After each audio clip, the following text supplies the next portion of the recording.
Bienvenue dans les coulisses de la toute nouvelle usine de production de panneaux photovoltaïques, créée fin 2009 en Alsace, Voltex Solar.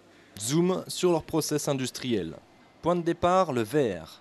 Il est nettoyé pour atteindre un niveau de transparence optimal pour les rayons du soleil. Après ça, on va déposer un film, ce qu'on appelle le film EVA, qui est un film éthylène vinylacétate, qui est en fait ni plus ni moins de la colle sous forme de papier souple, et sur lequel on va venir assembler nos cellules. Des cellules Qcell achetées en Allemagne. Les cellules sont déposées dans ce qu'on appelle un stringer, les unes séparées des autres. Le stringer, son rôle est de déposer des barres de conduction pour former des chaînes.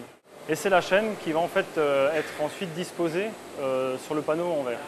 Une fois que l'étape est réalisée, donc on a sur nos produits, on réalise 6 chaînes de 10 cellules, de 10 rampes.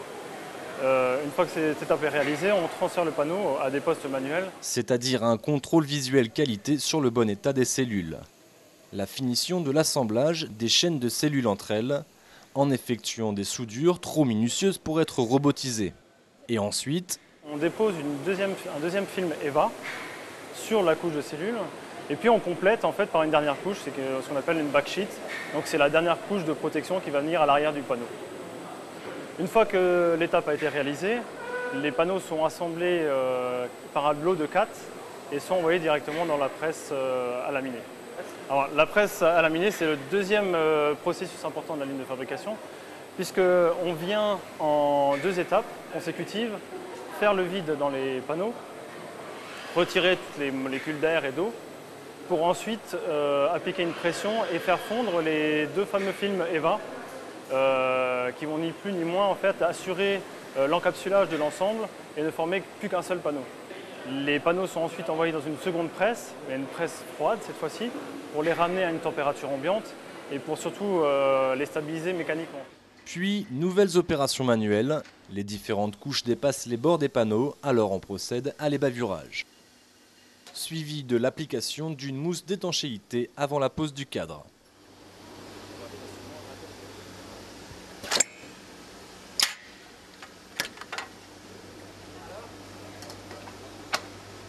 Poste suivant, protection des coins et installation du boîtier pour la connexion électrique.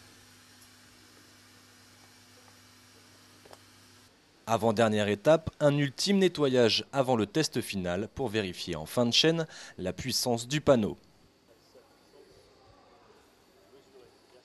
Cette jeune usine a déjà la capacité de produire 25 MW crête par an, c'est-à-dire 110 000 panneaux, mais les ambitions sont bien supérieures.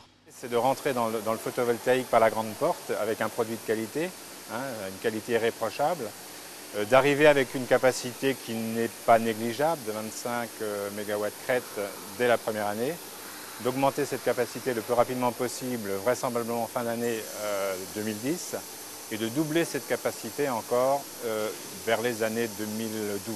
Arrivé à 100 MW crête en 2012, avec une usine qui tournerait à plein régime, 24 heures sur 24, 7 jours sur 7 et emploierait près de 200 personnes. Le plus gros client visé, le particulier. Le changement de tarif de rachat n'a pas changé beaucoup puisqu'il est passé de 0,60 à 0,58 et ceci permet un développement assez considérable. Et on estime que le particulier, la maison individuelle, représentera près de 60% dans 1 à 2 ans. Avec une telle production, Voltex Solar annonce clairement son objectif pour 2012, atteindre la place de leader sur le marché français.